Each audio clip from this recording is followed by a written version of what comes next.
Good day, here are the top stories from the Philippine News Agency. More government workers will soon feel the impact of the long-awaited salary hike. The Department of Budget and Management says it has disbursed nearly 32 billion pesos to fund the salary increase of state workers in 257 state departments and agencies.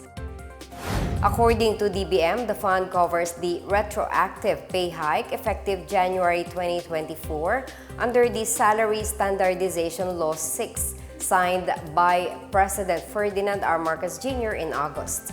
The DBM says the funds have been released to its own offices as well as to the Office of the President, Office of the Vice President, Congress, and the Departments of Agriculture, Education, Energy, Environment, Foreign Affairs, Health, Local Government, Justice, Labor, Migrant Workers, Defense, Public Works, Social Welfare, and Trade. Other agencies that will also receive the funding are the Department of Information and Communications Technology, Department of Science and Technology, State Universities and Colleges, National Economic Development Authority, Civil Service Commission, Commission on Audit, Commission on Human Rights, Metropolitan Manila Development Authority, and other executive offices. The DBM says it is currently in the process of releasing funds for 58 more agencies. To improve transparency, DBM Secretary Amena Pangandaman orders the creation of the SSL-6 dashboard, which offers up-to-date information to effectively track budget allocations for the purpose. In other news, a son's tribute to his father takes center stage as President Ferdinand R. Marcos Jr. honors the legacy of his namesake, the late former President Ferdinand E. Marcos Sr., on his 107th birth anniversary. In a social media post, the president described his father as his guiding force and steady voice of reason in fulfilling his role as the country's leader. The president shares a photo collage of his father. In his message, he says not a day goes by where he doesn't think about his father. He says the Marcos Patriarch's wisdom remains a guiding force, a steady voice of reason, reminding him of the principles that should lead our nation forward. In honor of his father's birthday, Marcos declares September 11 a non-working day in their home province, Ilocos Norte. The president also led the Marcos Day celebration in Batac City, which included giving of aid to fisher folk and farmers and beneficiaries of the Ayuda sa Kapos ang Kita program. Meanwhile, the House Appropriations Committee has again deferred the deliberations on the proposed 2025 budget of the Office of the Vice President.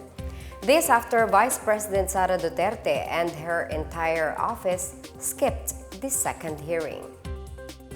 Ako, Bicol Party List Representative Raul Angelo Bongalon expressed his frustrations over unanswered questions about the OVP's proposed budget amounting to over 2 billion pesos. He suggests possible budget cut and withholding certain funds until further discussion takes place. His motion to defer was approved by the committee. Vice President Duterte earlier sent a letter to the House of Representatives addressed to Speaker Martin Romualdez and Committee Chair Elizalde Co, stating that she deferred to their discretion regarding the OVP's budget for 2025. Despite the OVP's explanation, the committee raised concerns on a notice of disallowance from the Commission on Audit regarding the 73.2 million pesos in confidential funds spent by the OVP in 2022. Lawmakers also questioned Duterte's absence and her refusal to respond to budget increase. House Majority Leader Manuel Jose Dalipe insists that COA should issue a final report, warning that Duterte could face grave charges if she cannot justify the disputed intelligence expenses.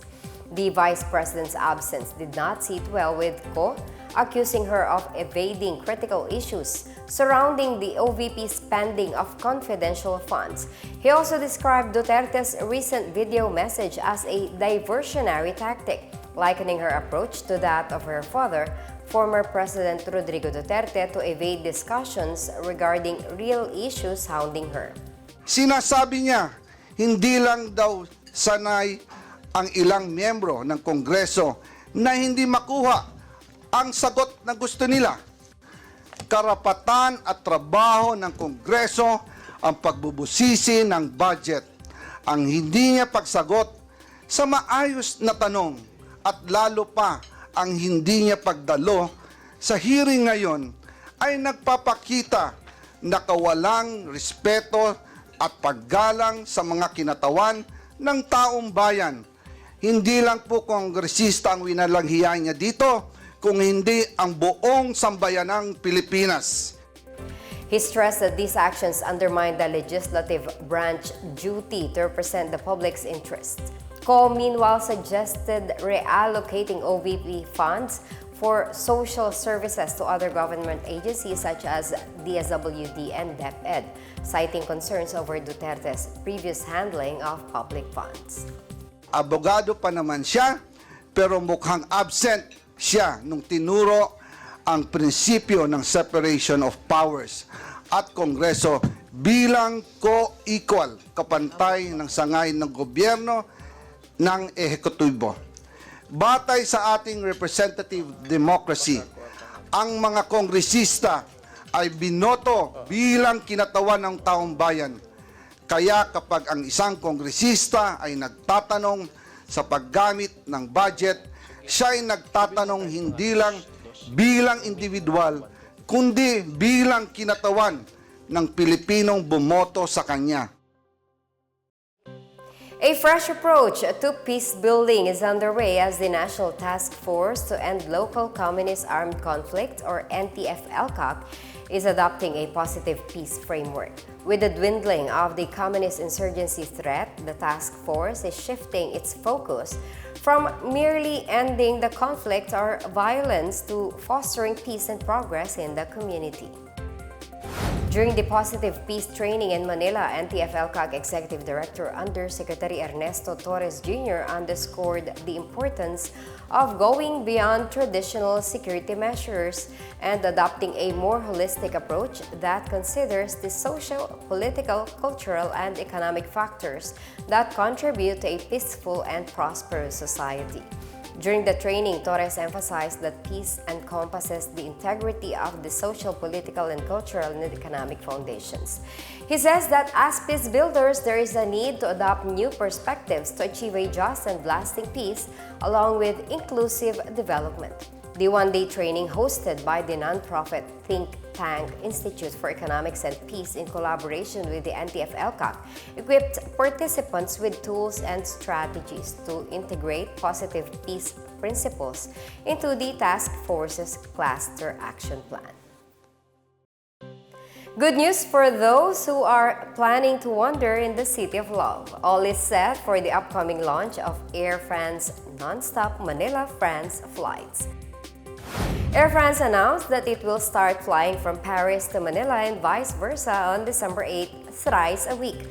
In a statement, French Ambassador to the Philippines, Marie Fontanelle, says this direct flight will be a game changer to boost the trade, commerce, and tourism exchanges with the Philippines. This could also serve as the Philippines' gateway TOTIS between the two Europe as the first Manila direct flight to a Europe country. The envoy is confident that this situation will influence each traveler's choice for leisure destination both in Southeast Asia and European countries. This latest development agreement reflects France's concrete commitment to developing cooperation with the Philippines. Meanwhile, passengers may already book for an Air France flight as early as this second week of September, with the starting price for a two-way economy class ticket at $1,258 or 71,000 pesos, according to Air France KLM General Manager for Southeast Asia and Oceania, Femke Crues. And that's the latest and the biggest stories on the Pna Headlines. For more news updates, visit our website, pna.gov.ph, or our Facebook and X account, Philippine News Agency. The Pna Headlines is also streamed via the Servicio Facebook page. You may also watch the Pna Headlines through the Philippine News Agency's YouTube account and via the News and Information Bureau website under PNA News. I am Marita Muaje. This is the Pna Headlines, bringing stories that unite the nation.